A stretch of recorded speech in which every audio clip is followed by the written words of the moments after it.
Hello बच्चों, आइए देखते हैं एक प्रश्न। बिंदु ए कितना देगा -5,4 और बिंदु बी कितना दिया गया 7, -8 को मिलाने वाली रेखाखंड के मध्य बिंदु का नियामक बताइए। तो आइए इस प्रश्न को हल करते हैं। सबसे पहले तो हम क्या करेंगे, मुख्य अवधारणा लिखेंगे। मुख्य अवधारणा, तो ये क्या होगा, हम क्या कर लेते हैं, मान लेते हैं, माना बिंदु P जिसका निर्देशांक x1 और कामा क्या है, y1 है, और बिंदु Q इसका निर्देशांक क्या है, x2 कामा y2 है। इनके मध्य बिंदु का हमें निर्देशांक बताना है। तो ये आपका क्या है, एक रेखा है जिसका ये बिंदु P है, इसका निर्देशांक x1 कामा क्या है, y1 है, और ये क्या आपका Q जिसका निर्देशांक x2 कामा y2 है। अब यहाँ पे कोई बिंदु क्या ले रहे हैं, R ले रहे हैं, इसी का निर्देशांक हमें बताना है x1 y1, x और y। तो इसका निर्देशांक क्या हो जाएगा, हमें पता है कि मध्य बिंदु का निर्देशांक, मध्य बिंदु का निर्देशांक क्या हो जाएगा, मध्य बिंदु का निर्देशांक यानी कि r, ये क्या हो जाएगा, ये हो जाएगा आपका x1 प्लस x2 बटा में 2 कामा y1 प्लस y2 और बटा में 2। ये हो जाएगा आपका इस r का मध्य बिंदु का निर्देशांक। तो आइए हम क्या करते हैं, इस प्रश्न को हल कर लेते हैं।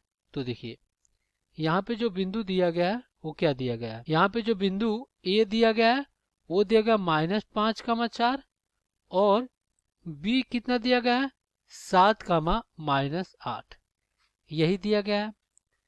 अब हम क्या करते हैं, इसको एक रेखा पे दर्शाते हैं। तो देखिए क्या है, A है और ये आपका B है, इसका निर्देशांक क्या है आपका, ये है, देखिए, और इसका निर्देशांक ये है। अब इसके हम क्या करें, एक मध्य बिंदु C ले रहे हैं और इसी का हमें क्या बताना है, निर्देशांक, और इसको हम x और y मान ले रहे हैं। तो यहाँ पे क्या हो जाएगा आपका, मध्य बिंदु, मध्य बिंदु C का निर्देशांक क्या हो जाएगा, x, y, और यहाँ पे क्या हो जाएगा अपना C। x आपका क्या है, x1 प्लस x2 बटा में 2 कामा y1 प्लस y2 और बटा में 2, यही है। अब यहाँ पे x1 और x2 रख देते हैं। तो x1 कितना है, देखिए यहाँ पे x1 है -5 और x2 कितना है 7। तो यहाँ पे रखेंगे तो क्या हो जाएगा, -5 प्लस 7 बटा में 2 कामा y1 y2 क्या है, y1 है आपका 4 और y2 क्या है -8। ये आपका 4 और माइनस क्या हो जाएगा 8 बटा में 2। तो यहाँ से अपना क्या आ जाएगा, देखिए यहाँ पे जब घटाएंगे तो 2 और बटा में 2, और फिर इधर क्या आ जाएगा -4 और बटा में 2, काटेंगे तो ये 2 बार में कट जाएगा और ये 2 से 2 कट जाएगा। ये हम क्या कर रहे हैं, सी का निर्देशांक यानी मध्य बिंदु का निर्देशांक ज्ञात कर रहे हैं। तो ये क्या हो जाएगा, एक बार में कट गया और कामा क्या हो गया -2। तो यहाँ पे लिख सकते हैं, अतः अतः मध्य बिंदु, मध्य बिंदु